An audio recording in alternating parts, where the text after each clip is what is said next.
নমস্কার বন্ধুরা, কেমন আছো? আজ বানাবো সজনে ফুলের তরকারি। তো সজনে ফুলের তরকারি করতে গেলে আমাদের তো সজনা ফুল লাগছেই। তাছাড়া কি করেছি, আমি ছোট ছোট করে আলু কেটে একটু তেলের মধ্যে পাঁচ ফোড়ন দিয়ে আর একটা লঙ্কা দিয়ে আর আলুগুলোকে ভেজে একটু নুন আর হলুদ দিয়ে জল ঢেলে দিয়েছি। দিয়ে আমি এটা ঢাকা দিয়ে দেবো।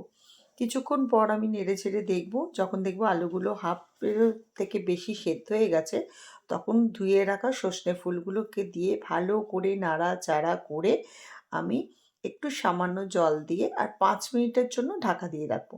এখন যদি আপনাদের মনে হয় যে নুন কম হচ্ছে, তাহলে একটু নুনও দিয়ে দিতে পারেন। আর আগে থেকে আমি একটু সর্ষে গুঁড়ো আর কি ভিজিয়ে রেখেছিলাম, দরকার হলে আপনারা ওটা বেটেও দিতে পারেন। তো সেটা দিয়ে দিলাম। দেখুন আলুগুলো সেদ্ধ হয়ে গেছে। আমি একটু সামান্য মিষ্টি দিয়ে দিয়েছি। দিয়ে নাড়াচাড়া করে নামাবার আগে একটু সর্ষে তেল দিয়ে আমি নামিয়ে নিলাম। দেখুন তো কেমন লেগেছে বন্ধুরা। খুব সহজ পদ্ধতিতে করলাম, আপনারা বাড়িতে অবশ্যই করে দেখবেন। আর ভালো লাগলে লাইক শেয়ার একটা সাবস্ক্রাইব তো করবেন, আর তার সঙ্গে একটা কমেন্ট রেখে যাবেন কেমন হয়েছে। সবাই খুব ভালো থাকবেন। নমস্কার।